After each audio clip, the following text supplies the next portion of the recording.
referred to Trump campaign rallies and White House events.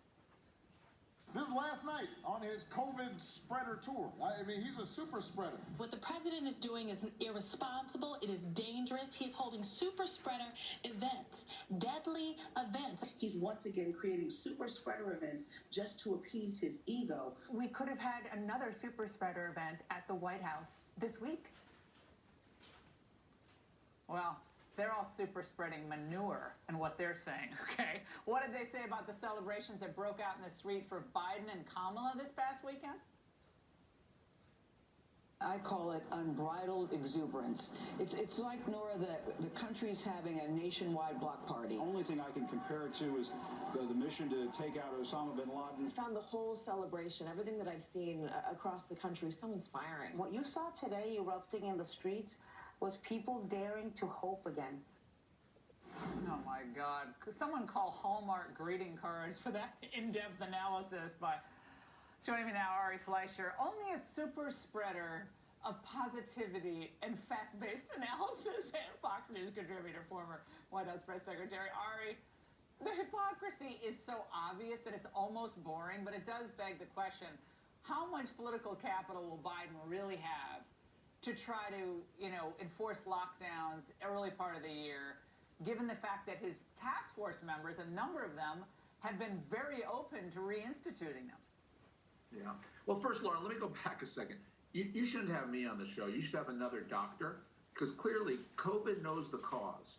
If you're a liberal, if you're pro-Biden, COVID bounces off of you. If you're a conservative, COVID gets you. That's what we know from these street rallies. As for the mandate, look, Joe Biden, I do think he has a legitimate mandate to do two things. One is to wear a mask. He ran on that, and he's right. We should all wear masks. Two is to tweet less. That's the extent of his mandate. If there was a mandate on any ideological grounds, the Democrats would have gained seats in the House. They'd have taken back the Senate. They'd have won governorships and state houses. None of that happened.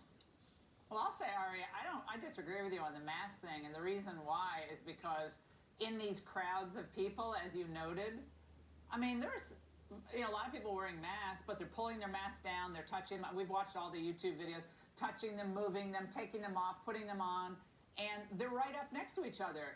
At Trump events and rallies, when there were groups of people with masks, that wasn't good enough.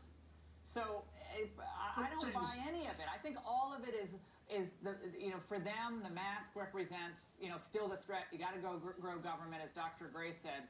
All the task force for health security and food security and diversity in medicine, that all stems from COVID. So when COVID is dealt with, perhaps with a vaccine, it becomes harder to make all these cases that they want to make the case for. Look, I do think we should all wear masks. I think that's a good point. I think that was Joe Biden's only good point when it came to anything he's going to do on COVID. He's not serious about it, though. That's what I'm saying. It's the crowd itself. So, you're not supposed to be in close quarters.